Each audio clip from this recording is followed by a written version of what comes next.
Hello, good day everyone. It's nice having you back here. Want to believe you are keeping safe, keeping cool, you're giving it your best shot in the financial space. If you are joining us for the first time, we are glad to have you here. This is the Wealth Hub, a community of financially free individuals who are not just building wealth for themselves but are aiming to become financially free on a daily basis so that their wealth can become an advantage even for the next generation. We're a community of people who believe in a part of the Holy Book which says a good man leaveth an inheritance even for his children. So we are not just building wealth for ourselves, not just wealth for the next generation, but so much wealth such that even the generation after the next can also be a partaker and a beneficiary of whatever it is we're able to accumulate now in time. And going straight to what we have today, I'd like to discuss, I would like to share with the community how your emotions, how it has to do with your financial freedom. A long time ago, I came across a word which says, if you cannot control your emotions, you cannot control your money. And I haven't gone through that word, I haven't dissected that statement over and over, and I found out that it is true. Whoever or whatever controls your emotions will be in charge or in control of your money. I'll take that again. Whoever or whatever control your emotions will be in charge of your money. How do I mean? Whatever it is can get your attention emotionally will equally get your money with ease. So, for instance, if what gets your emotions is the appetite for food, food will always continually get a better part of your money. If what gets your emotion is money, is drinks, what will keep getting the better part of your money will be drinks. If what gets your emotions are things that are liabilities, the better part of the money you make will be going into liabilities. I remember years back, as a young boy, what took most of my money were gaming accessories. I could spend whatsoever amount on making sure that I have games on my devices, be it my tab as a den or a PC or a gaming device that I can connect to the TV at home back in the days. And as soon as anything is wrong with any of my gaming devices, the first thing I'm thinking of is how much will it cost me to get it sorted. And the first money that comes into my hand goes into that. My gaming pad begins to malfunction. The next money I'm looking for is the money to get my pad.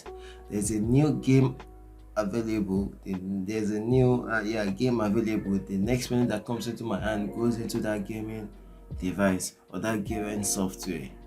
Why? Because games were the things that were getting my emotions. They were so much in control of my emotions that by default, my money goes straight into my gaming devices. For some people, what take control of their emotion are their jewelries. So they can spend whatsoever amount they whatsoever amount on jewelries. Nothing like this jewelry is too expensive. No. For some people, it is their smell. So they can spend whatsoever amount on perfs, body spray, perfume oils, and the likes. Some people, it's their outlook. So they are willing to spend as much as possible on their hairs, on their makeups. So you need to begin to check yourself. You that are the part of building financial freedom. What are those things? Who are those people that take control of my emotions? Now, your emotions are submissive to two different categories: things and then people. Things are those non-living things that you naturally want and you naturally care about. your jewelries, like I said earlier, my gaming devices. For some people, they are obsessed about the phones they use. For some people, it's the electronic devices in their houses. For some women, it is even the teddy bears that take so much of their emotion that wherever they see a new teddy bear, no matter how many teddy bears they have already at home, they see a new one that takes charge of their emotion, they are ready to spend the next dollar or the next penny on it. And aside from things, it can also be people. If the people that control your emotions are people who don't know how to stop, they will milk you till there is nothing left of you. For some of us, it is our parents that control our emotions. You don't want to hear that at the slightest news you hear that something is going on with your father or your mother, you are willing to spend the next set of money you just earned on it. For some people, it's our siblings. You don't want to hear your sister in school is in need of this. Your brother is just calling to tell you that something happened to him over there. You just want to attend to the case almost immediately, even if it costs you bringing out your savings for the past 5 years. For some people, what controls our emotions, who controls our emotions, are our spouses. As good as that is, you need to be sure that your spouse is not just taking money and wasting it, but instead you are working together to make sure that you are working towards financial freedom. So you need to know what controls my emotions, who controls my emotions. If you can take charge of those two departments, your financial freedom is almost guaranteed. Why? Because now you can determine what you spend, on what you spend, and how you spend it. And the secret to that is learning how to make budgets. For these things that take my emotion, you cannot take more than 2% of my income, no matter what it is.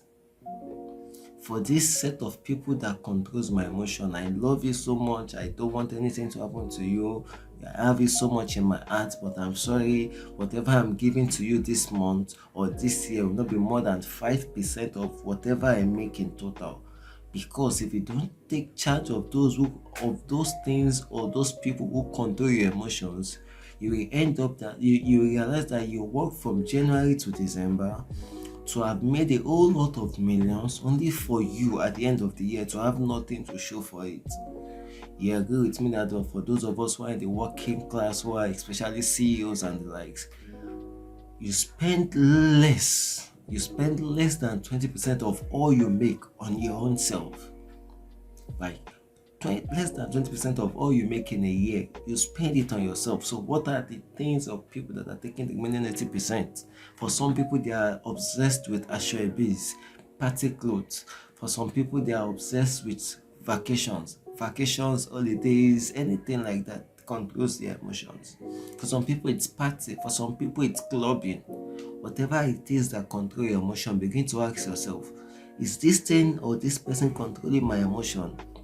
Will they help me become financially free, or will they make me become a financial nuisance? If you don't become financially free, you become a financial nuisance. So you want to check your life right now and check those things that you can spend almost anything on at a go, and check, are these things really things of value, or are they just liabilities? So I'll leave you with this. This is the third month of the year. We're almost wrapping up the first quarter of the year. You can still make adjustments and make the most of the year 2023. Till I come your way again, I need to stay sharp, stay safe, remain in the financial game, stay strong. And remember, if a generation failed in the place of finance, make sure you do not fail another generation. I remain Adekunle Aderounmu, Kate, the clan leader of the Wealth Hub. Love you all. Bye.